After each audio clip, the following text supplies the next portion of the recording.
చందమామ కథ, బేతాళ కథలు, ఫలించని తపస్సు.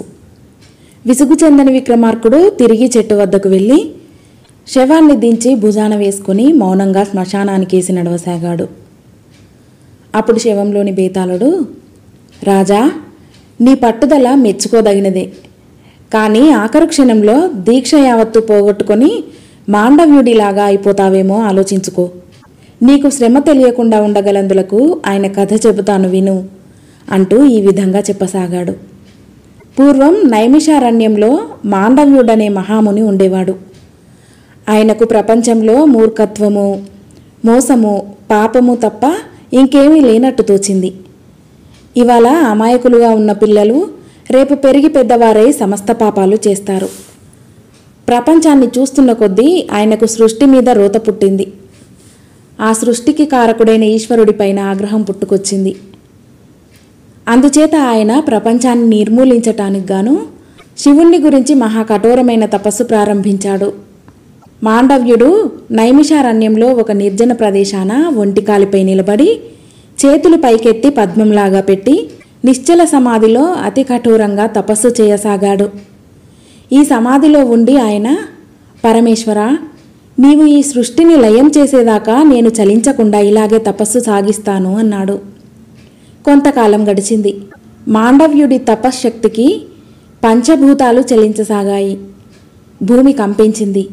సముద్రాల మీద తుఫానులు చెలరేగాయి. అగ్నిపర్వతాలు బద్దలయ్యాయి. దండకారణ్యంలో ప్రళయమారుతం సాగి చెట్లను కూకటి వేళ్లతో సహా పెగిలించసాగింది. తన చుట్టూ ఇంత సంక్షోభం జరుగుతున్నా మాండవ్యుడు ఏమాత్రం చలించలేదు. తన తపస్సు ఫలించి ప్రపంచం లయం కాబోతున్నదన్న సంతోషం ఆయనకు మరింత శక్తి కలిగించింది. ఈ సమయంలో 2 గువ్వలు ఒక చిన్న పొదలో గూడు నిర్మించటానికి ప్రయత్నం ప్రారంభించాయి. ఆడగువ్వ గుడ్లు పెట్టడానికి సిద్ధంగా ఉన్నది. త్వరలో గూడు కట్టి అందులో గుడ్లను పెట్టి పొదిగి పిల్లలను చేయాలి. కానీ గూడు పెట్టడానికి అవి చేసే ప్రయత్నాలు ఫలించలేదు. గాలి మూలాన పొదలో గూడు నిలవటం లేదు. అవి చుట్టూ చూశాయి. పద్మంలాగా తెరిచిపెట్టిన మాండవ్యుడి చేతులు వాటి కంటపడ్డాయి. మహావృక్షాలు గాలికి ఊగిసలాడుతున్నప్పటికీ ఆయన చేతులు నిశ్చలంగా ఉన్నాయి. 2 గువ్వలు ధైర్యంగా ఆయన చేతుల్లో తమ గూడు కట్టుకున్నాయి. ఆ గూడులో పెంటి గువ్వ 4 గుడ్లు పెట్టి వాటిని పొదిగింది. అవి పిల్లలయ్యాయి. ఆడపక్షి, మగపక్షి ఒకదాని తర్వాత ఇంకొకటి ఎగిరి వెళ్ళి పిల్లలకు ఆహారం తెచ్చిపెట్టేవి. క్రమంగా పిల్లలు పెరిగి పెద్దవి కాసాగాయి. ఇదంతా మాండవ్యుడు గమనిస్తూనే ఉన్నాడు. తన శరణుజొచ్చిన గువ్వలపైన, వాటి పిల్లలపైన ఆయనకు ఒక చిత్రమైన ప్రేమ ఏర్పడింది. ఒకరోజు ఆకాశంలో నుంచి డేగ ఒకటి రివ్వున గూడుకేసి రావటం చూసి ఆయన తన చేతులను కిందకు దించి పక్షుల గూడును గట్టిగా తన రొమ్ముకు ఆనించి పట్టుకున్నాడు. అది మొదలు ఆయన అప్పుడప్పుడు చేతులు దించి పక్షి పిల్లలు ఎలా పెరుగుతున్నది చూసుకుంటూ ఉండేవాడు. పక్షులు తెలివి తక్కువగా ప్రవర్తించినప్పుడు తనలో తాను నవ్వుకుంటూ ఉండేవాడు. పిల్లలు పెద్దవయ్యి వాటికి రెక్కలు వచ్చాయి. అవి గూడు విడిచి ఎగరదగిన తరుణం వచ్చింది. మగపక్షి గూడు చుట్టూ ఎగురుతూ తిరుగుతూ మీరు కూడా నాలాగే ఎగరండి అన్నట్టు ప్రోత్సహించసాగింది. పిల్లలు 1-2 రెక్కలు ఎత్తి దించాయి, కానీ ఎగరటానికి భయపడ్డాయి. ఆడపక్షి వాటిని గూటి నుంచి మెల్లగా బయటకి నెట్టబోయింది. పిల్లలు మరింత బెదిరాయి. ఆడపక్షి, మగపక్షి కూడా గూడు చుట్టూ ఎగిరాయి. అప్పటికీ లాభం లేకపోయింది. సరిగ్గా ఈ సమయంలో మాండవ్యుడు జోక్యం కలిగించుకున్నాడు. ఆయన పక్షుల గూటిని ఒక చేతితో పట్టుకుని 2వ చేతి వేలితో ఒక్కొక్క పిల్లనే గూటి నుంచి మెల్లగా బయటికి తొయ్యసాగాడు. ఒక్కొక్క పిల్లే కింద పడబోవటము, మరుక్షణం ఆదుర్దాగా రెక్కలు కొట్టుకోవటము, వెంటనే దానికి ఎగరటం చేతకావటము జరిగింది. ఈ విధంగా 4 గువ్వ పిల్లలు కొద్దిసేపట్లోనే ఎగరనీర్చాయి. మాండవ్యుడి ముఖం పరమానందంతో వికసించింది. పిచ్చి ప్రాణులు, అసహాయ జీవులు, నోరులేని పక్షులు అనుకున్నాడాయన.